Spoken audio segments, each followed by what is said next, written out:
আসসালামু আলাইকুম গাইস, আজকে আমি খুবই মজাদার কার্কো মাছ আর বেগুন দিয়ে একটি রেসিপি বানিয়েছি। তো ভিডিওটি অবশ্যই শেষ পর্যন্ত দেখবেন আর ভালো লাগলে একটি লাইক অবশ্যই দিবেন। তো দেখুন, পুকুর থেকে মাছটাকে ধরে নিয়ে আসলাম, নিয়েই মাছটাকে কেটে নিব। তো আম্মু এখানে মাছটাকে ভালো করে কেটে নিবে। তো তার জন্য দেখুন রেডি করে নিল, মাছের মধ্যে একটু ছাই দিয়ে নিল যেন মাছটা পিছলিয়ে না যায় আর কাটতে সুবিধা হয়। মাছটা দেখুন কতটা সুন্দর লাগছে দেখতে, মাছটার লুকটা কিন্তু অনেক বেশি সুন্দর ছিল। তো এখন আম্মু মাছটা থেকে ভালো করে আঁশগুলোকে ছাড়িয়ে নিচ্ছিল। আর দেখুন নিচে একটা বিড়াল চলে এসেছে, মানে মাছ কাটার সময় যে এত বিড়াল থাকে।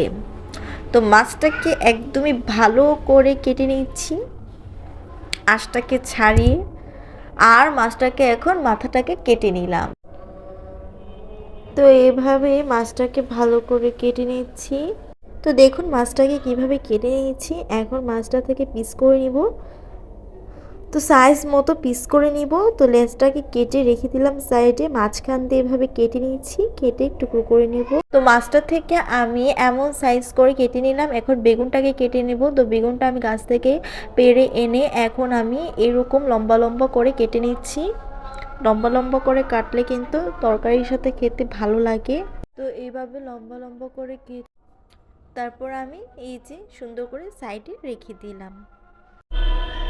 তো মাঝখান দিয়ে এইভাবে কেটে কেটে লম্বা লম্বা করে কেটে আমি সাইডে রেখে দিয়েছি। তো দেখুন বেগুনটাকে এখন আমি আলাদা একটি পাত্রে ভালো করে ধুয়ে পরিষ্কার করে নিয়েছি। এদিক দিয়ে মাছটাকে আমি ভালো করে ধুয়ে পরিষ্কার করে নিয়েছি। এখন আমি মাছের মধ্যে লবণ হলুদ মরিচ দিয়ে ভালো করে মাছের পিসটাকে মেখে নিলাম। প্যানের মধ্যে পরিমাণ মতো তেল দিয়ে দিব। তেল দেওয়ার পর আমি তেলটাকে গরম হয়ে যাওয়ার পর মাছের পিসগুলোকে একটু একটু করে দিয়ে দিব। তো দেখুন মাছের পিসগুলো দেওয়ার পর আমি কিছুক্ষণ পর পর এইভাবে উল্টে দিব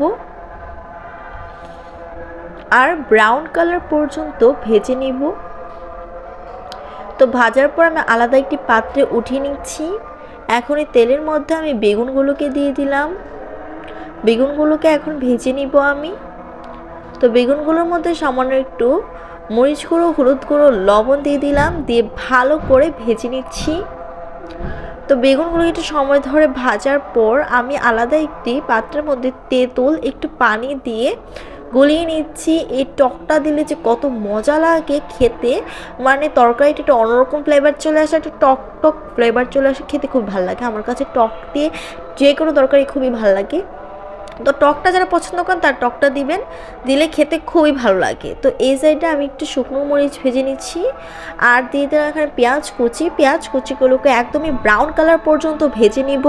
আর শুকনো মরিচটা সাইড দিয়ে ভাজা হয়ে যাচ্ছে, সামান্য একটু তেল এক্সট্রা আবার একটু দিয়ে আমি পেঁয়াজগুলোকে একদমই ব্রাউন কালার পর্যন্ত ভেজে নিব। তো ভালো করে ব্রাউন কালার পর্যন্ত ভাজার পর এখানে দিয়ে দিব আদা রসুন বাটা হাফ চামচ দেওয়ার পর আমি এখানে সামান্য একটু পানি দিয়ে দিয়েছি, মশলাটাকে কষিয়ে নিব এখন।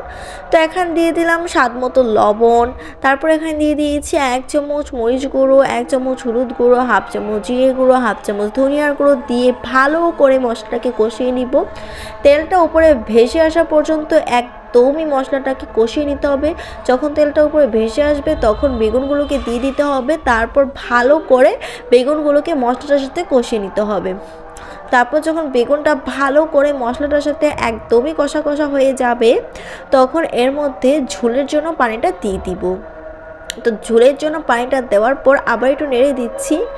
এখন আমি এখানে দিয়ে দিব মাছগুলোকে, ভাজা মাছগুলোকে দিয়ে দিলাম উপর দিয়ে এখন আস্তে আস্তে করে রান্নাটা করে নেব। একদমই শুকনো শুকনো করবো, আর একটু ঝোলো ঝোলো রাখবো যেন খেতে ভালো লাগে। তো এই পর্যায়ে আমি টকটা দিয়ে দিব, তেঁতুলের যে কাতরা রেখেছিলাম ওইটা দিয়ে দিলাম, আর দিয়ে দিলাম এখানে লাস্ট পর্যায়ে কাঁচামরিচ আর সামান্য একটু চিনি স্বাদটাকে ব্যালেন্স করার জন্য। তো এখন লাস্ট পর্যায়ে ধনেপাতা দিয়ে আমি রান্নাটা উঠিয়ে নিব। তো সবাই অবশ্যই বাসায় ট্রাই করুন, ভালো থাকবেন।